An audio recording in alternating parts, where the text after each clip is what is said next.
Most business owners are still thinking about AI the wrong way. They hear AI and think, that's just a chatbot, or that's only for big tech companies. That thinking is going to cost a lot of businesses money. AI is not coming someday, it is already here.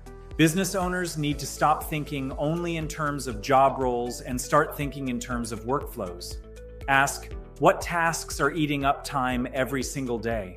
Answering the same questions, following up with leads, scheduling appointments, sending reminders, asking for reviews, responding to missed calls, updating customers, moving information from one system to another. Those need a smarter system. That is what Perfect Business AI helps businesses build.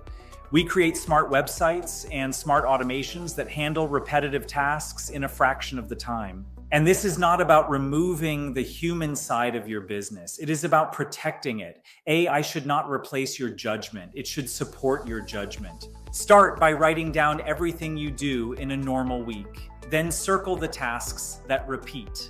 Those are the first places to automate. The future belongs to the business owner who builds the smartest systems. Want to scale your business using AI? Go to Perfect Business AI and get your free customized blueprint. It's your step-by-step roadmap to dominate. Go get yours today.